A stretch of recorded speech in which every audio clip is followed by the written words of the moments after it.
everybody, and welcome to the Coach Paul Tortorella Show. This is Jack Benedict. We're going to talk IUP football as the Crimson Hawks come away with our 9th win of the year, 35-6 over Edinboro last week. And we get ready for Shippensburg this week. We'll talk about the Raiders here in just a few moments.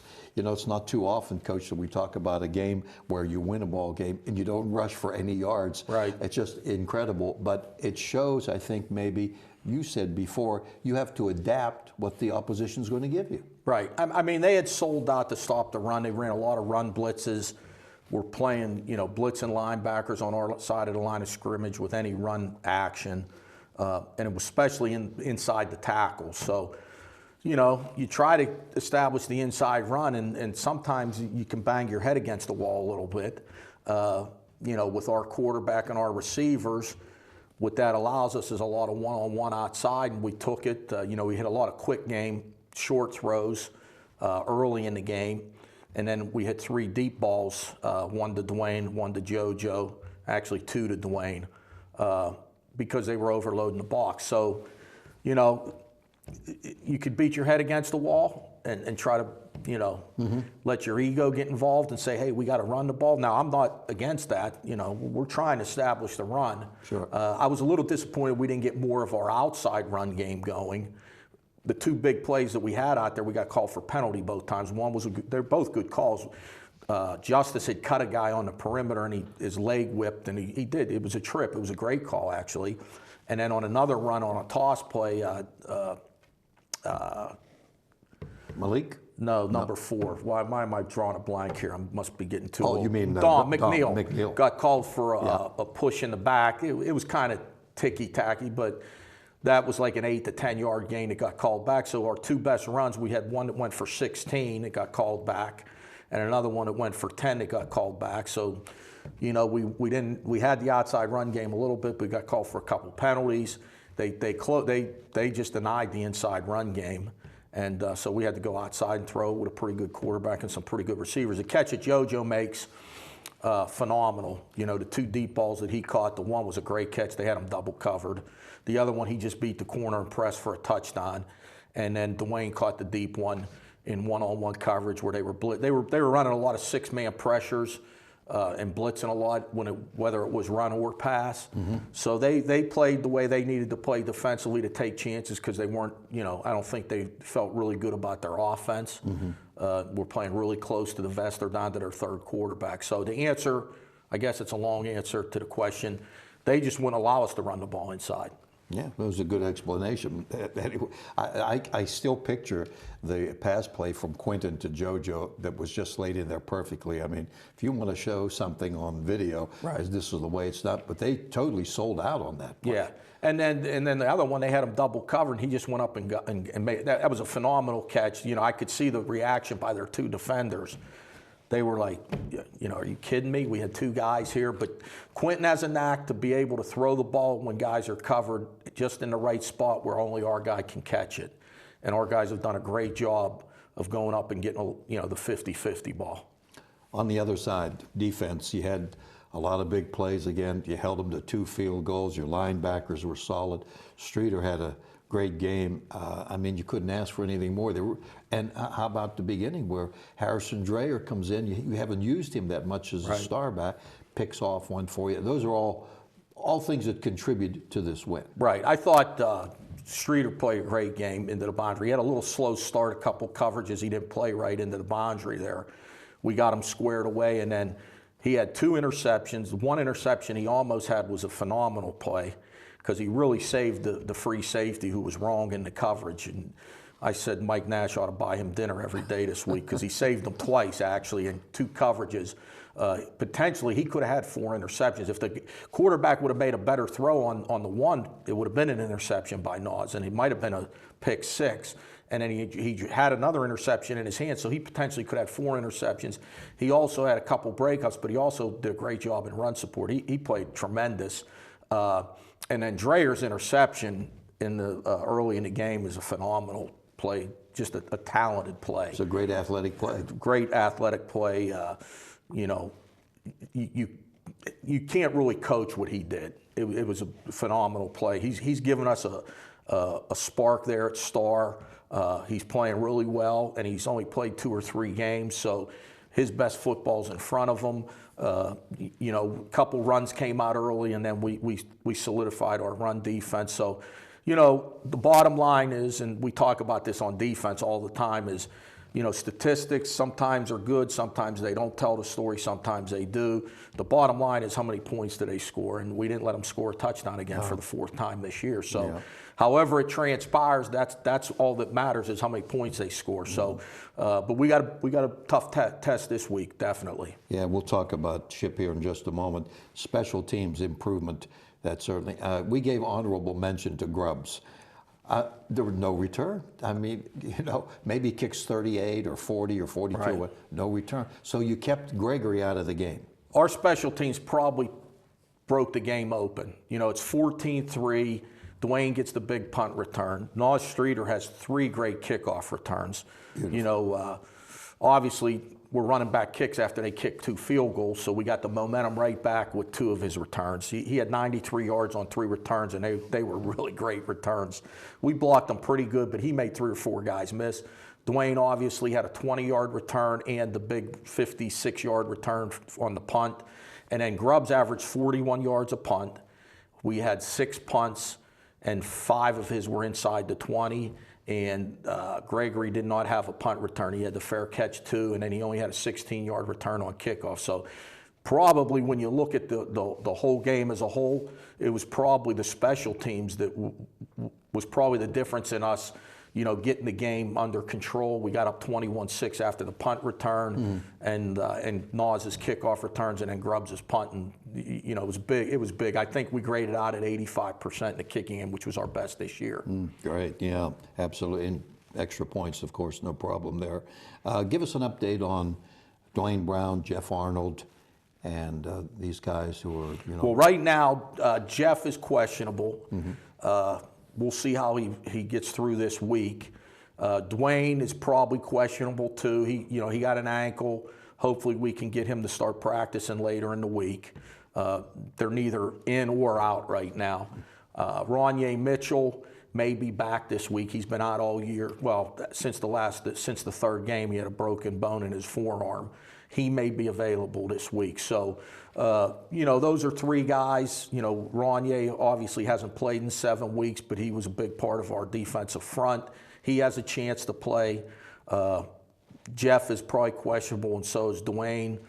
You know, we'll just see later in the week how they are, and we'll go from there. But we've got, you know, we feel good about the guys we can put in at wideout, Carter, Kelly. You know, we've got some weapons there, and then offensively we got McAllister and Pietropola that can play in Jeff's spot. So we'll just have to wait and see how they develop this week. I have some guys that I work with, and I call them worry warts. They worry about everything. Right. And I said, hey, you got to look at positives. But when we talk about Shippensburg, I think about them, and this has nothing to do with last year and watching some of the video, but we've talked before. This is a team that's 4-6, but they have some weapons, don't they? They're 4-6, but I think that's probably not really the story. They're 4-3 in the league.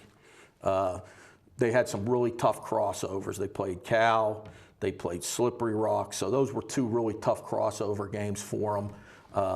They're 4-3 in the league. They gave Shepherd on the road. They lost 34-31. It could have went either way, back and forth. The deficit was never more than 1 score. They just went back and forth. It was a great game. They very easily could have won that game at Shepherd. And they're 4-3 in their conference. The only game they played Westchester really well also. The only game that they really didn't play very good in their league was Kutztown. They got behind early and the quarterback got banged up. But offensively, I'd be very frank. They're as good offensively as anybody we've played. Maybe not Slippery Rock type, but you know, really good at quarterback, very efficient in the offensive line. They got a great tight end, really good wideouts, great scheme. You know, so they're going to be a handful for us, both defensively. I mean, both our defense and our offense, because they're playing a lot better now on defense. And they're coming around, you know, it's their senior day and all that sort of thing. I notice also they have 20 fewer penalties than their opposition. Penalties continue to be in double figures for IUP. Discipline, right? Well, late in the game, but there's some penalties that are penalties that just happen. They're football penalties. Dwayne Justice got called for a trip on a cut block. Those things happen. He got called for a holding call on a sprint that we really didn't see a hold. But those are football plays. But we had 4 penalties after the whistle that we can't have. We had 2 of them on defense, and they're retaliatory, but they're getting called. They don't call it on the first guy, they call it on the second guy, and we got to learn to understand that. And then we had 2 in the kicking game that were after the whistle that we can't have. And they've been addressed. Hopefully our guys understand when you're winning 35-6, those penalties don't come back to hurt you. But if you get in a 1-score game, it'll come back and get you. Last week for the regional rankings, teams for the playoff will be announced on Sunday. Number 3, Notre Dame, Ohio, they lose to Glenville State. Number 6, Urbana lose. It's going to be very interesting how this all comes about. Right. But it all boils down to one thing, right? You got to win your game, and then the chips fall where they may, right? Well, I'll pull my inner James Franklin. Shippensburg, Shippensburg, Shippensburg, Shippensburg. That's it, huh? There's your answer. Right. Well, it's good that you go into a game like this, an 11th game, and on the road. Sometimes, it's been in the past, but you've played a lot better ball sometimes on the road than you do at home. We've been a great road team. In the last 3 years, we lost at Cal at night, and we lost this year at Slippery Rock, both really close games. Those are our 2 defeats the last 3 years on the road. And we've had some big road wins, against good people, Ashland, Slippery Rock, et cetera, et cetera. This will be a great test for us. If we are a playoff team, we'll have to prove it this week because, in essence, this is a playoff game, really. And it's on the road against a team that beat us. They whipped us last year, point blank. Forget about saying, well, we didn't play good. We didn't, we weren't into the game because we weren't going to make the play. Those excuses don't matter. Shippensburg came in here last year and physically dominated us. So we got to, have a short, memory in regards to, that was last year. This is this year. Let's wipe the slate clean. But I think this is a great test for us to go on the road against a good opponent, a really good quarterback. Coach Majewski does a great job. They're very disciplined. They're good on special teams. They play extremely hard. They make you beat them. They don't give you a lot of, they don't, have a lot of turnovers and a lot of penalties, and they don't make a lot of mistakes. They make you line up and beat them. Very impressed with them at Shepherd. They played a great game. It's a shame they lost that game. They very easily could have won it. Probably was, even though they didn't win, it was probably their best game of the year. So this is going to be as tough a test as I know people are probably saying, you're just saying that.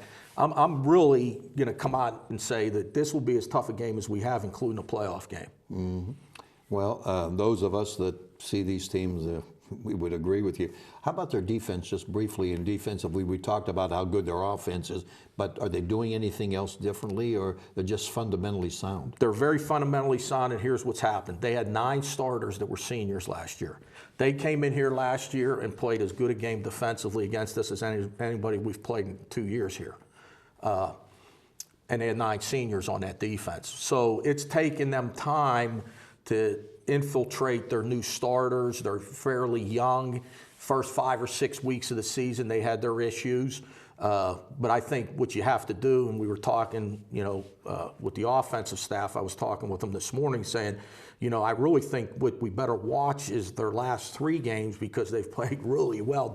Like if you watch their games, their first 6 or 7 games and watch their defense, it looks nothing like what you see the last 3 weeks. Totally different because they have guys now that are in their 6th, 7th, 8th start. They had 9 seniors starting last year. So when you watch them the last 3 weeks, they look like a totally different defense. And I think that's important to understand. And then obviously look at what they did to us last year. Now it's different people, but it's still the same scheme, the same defense. They've been running the same defense for years, stack front, with read coverage, and they're really good at it. They do it a lot. They don't really change a whole lot. So scheme-wise, it'll be very similar to what they did last year against us, but personnel-wise, they're different and they're getting better. All right. It's a challenge, but that's what it's all about. So good luck on Saturday. Appreciate it, Jack. 1 o'clock Saturday, the kickoff at Shippensburg. It's a short trip, 2.5 hours across the state.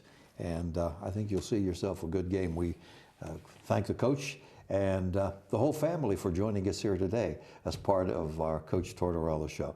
Jack Benedict here. Have a nice evening.